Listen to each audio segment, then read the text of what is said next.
Hello everyone, welcome to Swathi Anil YouTube channel. ಯಾರಿನ್ನೂ ನಮ್ಮ ಚಾನಲ್ನ ಸಬ್ಸ್ಕ್ರೈಬ್ ಮಾಡ್ಕೊಳ್ದೆ ಹಾಗೆ ನೋಡ್ತಾ ಇದ್ದೀರಾ, ಪ್ಲೀಸ್ ಸಬ್ಸ್ಕ್ರೈಬ್ ಮಾಡ್ಕೊಳ್ಳಿ. ಈ ವಿಡಿಯೋ ಸ್ವಲ್ಪನಾದರೂ ಇಷ್ಟ ಆದರೆ ಒಂದು ಲೈಕ್ ಮಾಡಿ, ಹಾಗೆ ಕಮೆಂಟ್ ಮಾಡಿ. ನಾನಿವತ್ತು ಎಲ್ಲ ತರಹ ಕಾಳುಗಳು, ಆಲೂಗೆಡ್ಡೆ ಬೆಳೆಸಿ ಒಂದು ಸಾಗು ಅಥವಾ ಮಸಾಲ ಸಾಂಬಾರ್ ಮಾಡಿದ್ದೀನಿ. ನಾನು ಕಡಲೆಕಾಳು, ರಾಜ್ಮಾ, ಹೆಸರು ಕಾಳು, ಬಟಾಣಿ, ಕಾಬೂಲ್ ಕಡಲೆ ನೆನ್ನೆ ರಾತ್ರಿನೇ ನೆನೆಸಿಟ್ಕೊಂಡಿದ್ದೆ.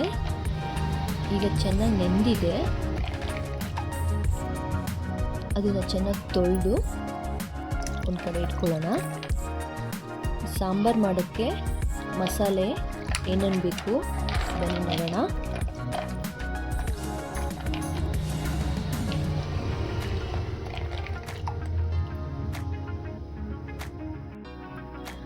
ಒಂದು ಜಾರಲ್ಲಿ ಒಂದು ಟೊಮೊಟೊ,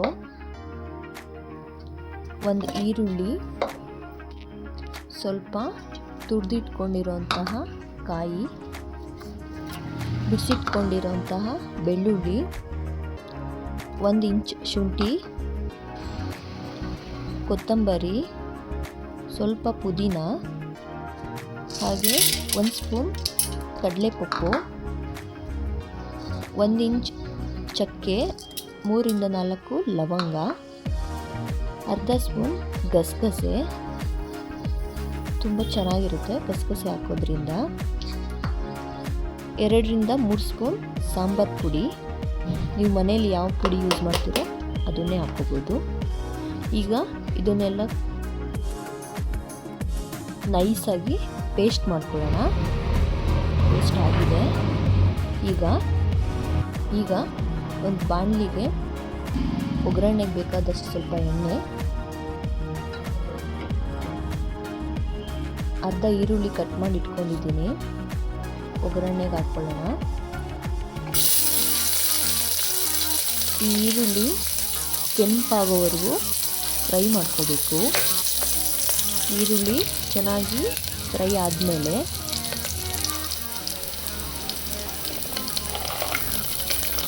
ನಾವೇನು ತೊಳೆದಿಟ್ಕೊಂಡಿದ್ವಿ ನೆನೆಸಿದ ಕಾಳುಗಳು ಅದನ್ನು ಹಾಕ್ಕೊಂಡು ಚೆನ್ನಾಗಿ ಹಸಿ ಸ್ಮೆಲ್ ಹೋಗೋವರೆಗೂ ಫ್ರೈ ಮಾಡ್ಕೋಬೇಕು. ಕಾಳುಗಳು ಸ್ವಲ್ಪ ಹಸಿ ಸ್ಮೆಲ್ ಇರುತ್ತೆ, ಅದು ಸ್ಮೆಲ್ಲೆಲ್ಲ ಹೋಗೋವರೆಗೂ ಎಣ್ಣೆಯಲ್ಲಿ ಫ್ರೈ ಮಾಡ್ಕೋಬೇಕು. ಒಂದು ಆಲೂಗೆಡ್ಡೆ ಚೆನ್ನಾಗಿ ಕಟ್ ಮಾಡ್ಕೊಂಡಿದ್ದೀನಿ, ಆಲೂಗೆಡ್ಡೆ ಹಾಕ್ಕೊಂಡು ಅದನ್ನು ಸ್ವಲ್ಪ ಫ್ರೈ ಮಾಡ್ಕೊಬೇಕು. ಕಾಳು, ಆಲೂಗೆಡ್ಡೆ ಎಲ್ಲ ಹಸಿ ಸ್ಮೆಲ್ ಹೋಗೋವರೆಗೂ ಫ್ರೈ ಮಾಡಿ. ಆಮೇಲೆ ನಾವು ಪೇಸ್ಟ್ ಮಾಡ್ಕೊಂಡಿದ್ವಲ್ಲ ಮಸಾಲೆ, ಆ ಮಸಾಲೆನ ಹಾಕೊಳ್ಳೋಣ. ಮಸಾಲೆ ಎಲ್ಲ ಹಾಕಿದ್ಮೇಲೆ ಮಸಾಲೆ ಸ್ವಲ್ಪ ಹಸಿ ಸ್ಮೆಲ್ ಇರುತ್ತೆ, ಆ ಮಸಾಲೆ ಸ್ಮೆಲ್ ಹೋಗೋವರೆಗೂ ಹಾಗೆ ಸ್ವಲ್ಪ ಕುದಿಸ್ಕೋಬೇಕು. ಲಿಡ್ ಕ್ಲೋಸ್ ಮಾಡಬಾರ್ದು, ಹಸಿ ಸ್ಮೆಲ್ಲೆಲ್ಲ ಹೋಗಬೇಕು.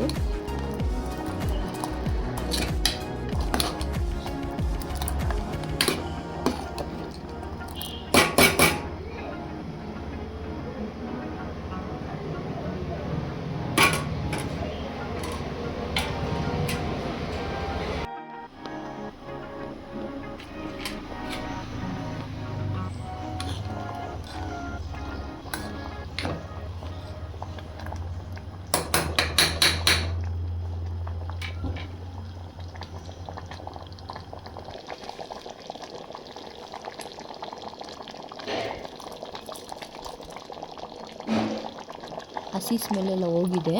ಇವಾಗ ರುಚಿಗೆ ತಕ್ಕಷ್ಟು ಉಪ್ಪು ಹಾಕ್ಕೊಂಡು ಲಿಡ್ನ ಕ್ಲೋಸ್ ಮಾಡೋಣ.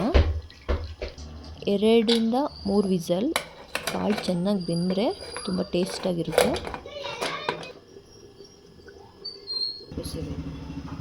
ಈಗ 3 ವಿಸಲ್ ಆಗಿದೆ.